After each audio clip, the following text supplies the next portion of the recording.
The image quality coming out of the new DJI Pocket 4 is so good that I am literally giving up my Sony a7C full frame and replacing it with this as my YouTube camera, and I'm not even joking. So I'm going to film the majority of this video using the Pocket 4 just to show you how good this tiny camera can perform and why I believe this is the new industry standard for vloggers and social media content creators.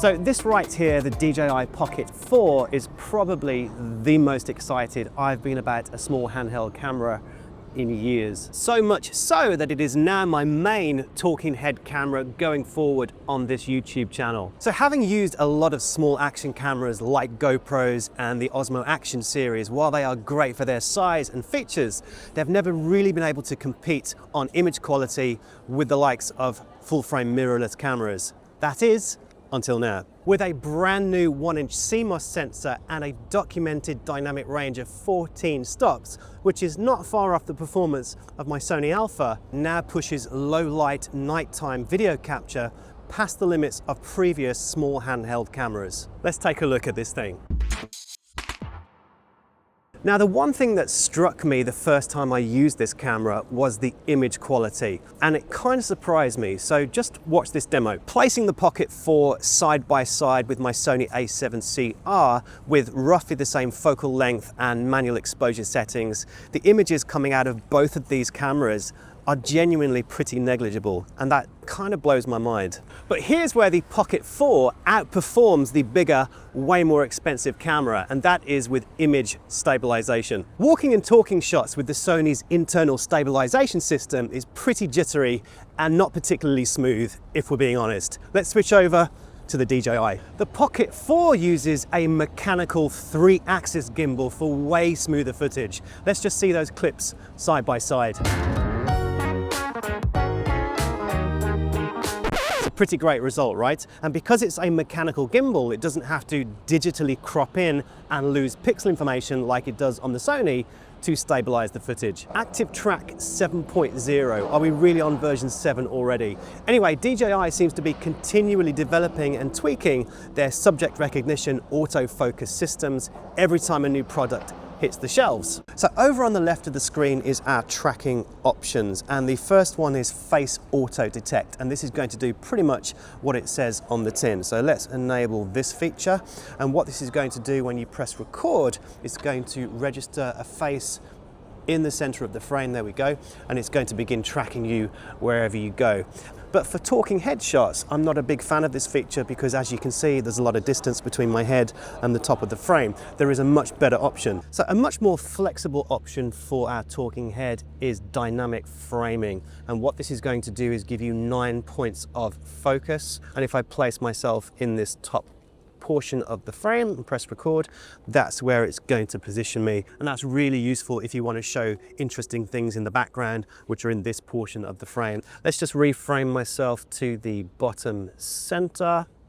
There we go, and that's really great for showing things like skyscrapers. So using this dynamic framing top center point is how I film most of my talking head shots, and wherever my arm goes, it just keeps me framed up perfectly. So something we have very rarely seen before on small compact cameras like this is super high frame rates. 240 frames per second in 4K is normally reserved for the likes of high-end cinema cameras like the Blackmagic Ursa Mini Pro or Red V-Raptor XL. I mean, I didn't even think this was possible, but here we are, 240 frames per second in 4K. Not even the mighty iPhone 17 Pro can do that. The a7C, which is currently filming this piece right now, that only manages 120 frames per second in 1080p. That puts this little camera into industry-leading territory, doubling the frame rate from the previous Pocket 3,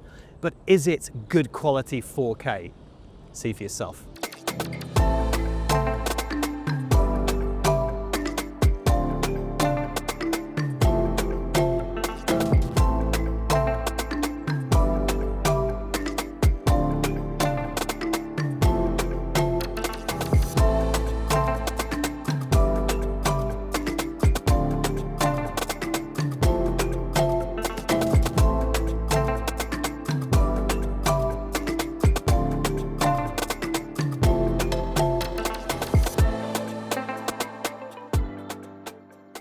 So gesture controls is yet another upgrade over the Pocket 3 and a welcome addition to any content creator's bag of tricks. Flat hand starts ActiveTrack. There you go, it's picked me up. And let's start recording with a V symbol. Hello.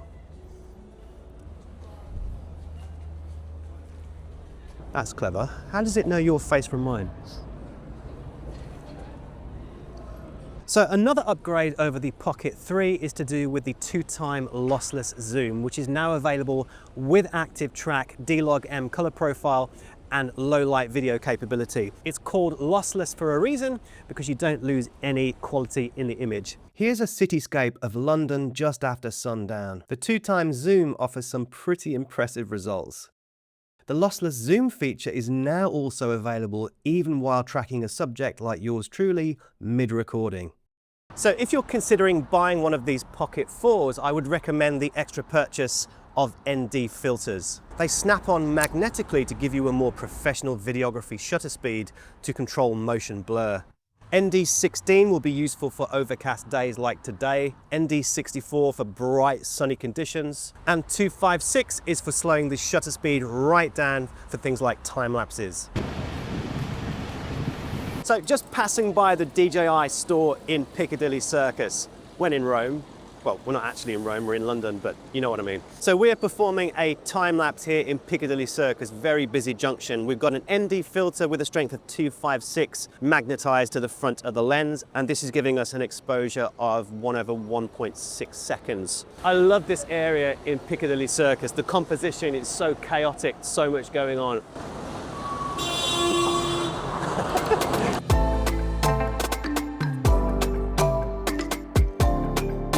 The Pocket 4 now offers 6 built-in film tone presets inspired by Fuji cool tones, classic negative film, pastel warm tone, movie, and retro for that nostalgic vibe.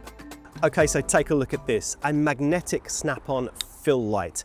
Why they didn't think of this sooner is, well, we have it now, and it's probably the most useful upgrade after low light performance, which we're going to talk about shortly. It weighs nothing and snaps onto the back of the gimbal. It's adjustable physically, but also in output and temperature, with 3 brightness options and 3 color temperatures ranging from 2800 Kelvin through to 4000 and 5500 Kelvin. This opens up a whole new world of nighttime vlogging that would have been very difficult to achieve before the Pocket 4 came along. Talking headshots just become way more professional looking because we don't have to push the sensor to the limit with those higher ISOs. Having said all of that, the Pocket 4 does have that huge upgrade in the dynamic range department with those 14 stops. So engaging the low light feature gives us beautifully clean footage even without the fill light.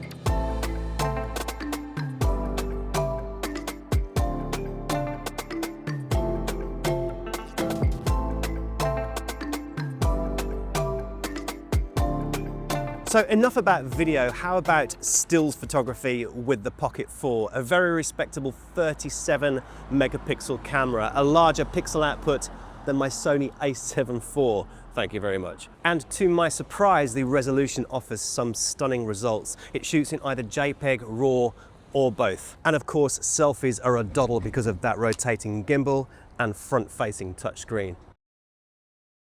So all in all, a brilliant piece of camera equipment for the money. Discreet enough for vlogging in a city without drawing attention to yourself, but with the higher quality results of much bigger and costlier cameras. Osmo Audio offers that cross-device technology for connecting the likes of the DJI Mic 3, connecting via Bluetooth for top quality audio straight into camera. It's the pioneer's choice for the Pocket gimbal camera, and I'm officially a fan.